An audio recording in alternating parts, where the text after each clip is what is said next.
यह कहानी हमें सिखाती है कि दूसरों का व्यवहार हमारा चरित्र तय नहीं करना चाहिए। आइए इस प्रेरक कथा को और अधिक गहराई और विस्तार से समझते हैं।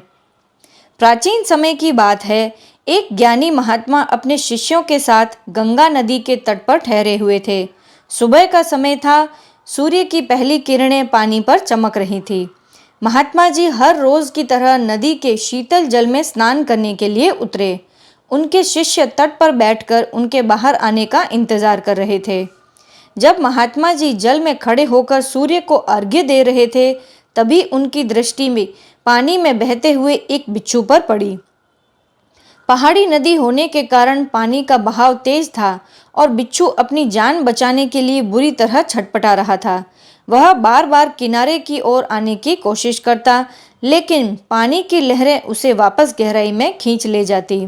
महात्मा जी का हृदय दया से भर गया। उन्होंने सोचा कि यह बेजुबान जीव तड़प तड़प कर मर जाएगा। उन्होंने अपनी हथेली आगे बढ़ाई और बिच्छू को पानी से ऊपर उठा लिया। जैसे ही बिच्छू को सूखे स्थान का स्पर्श महसूस हुआ, उसने अपने स्वभाव के अनुसार महात्मा जी की उंगली पर जोरदार डंक मार दिया।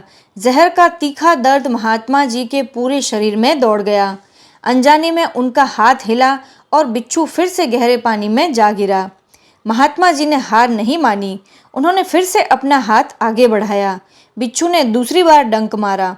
महात्मा जी का हाथ नीला पड़ने लगा था, लेकिन उन्होंने तीसरी बार भी प्रयास किया।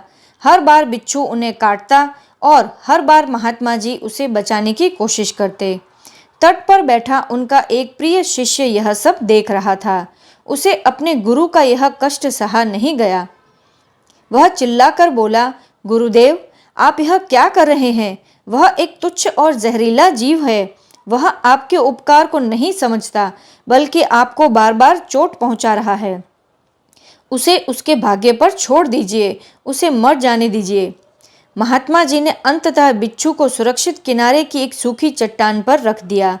इसके बाद वे धीरे से पानी से बाहर आए। उनका चेहरा शांत था, भले ही हाथ में बहुत दर्द था। उन्होंने अपने शिष्य के सिर पर हाथ रखा और बड़े ही प्यार से कहा, पुत्र, तुमने देखा कि बिच्छू ने अपना काम किया और मैंने अपना। डंक मारना बिच्छू का प्राकृतिक स्वभाव है।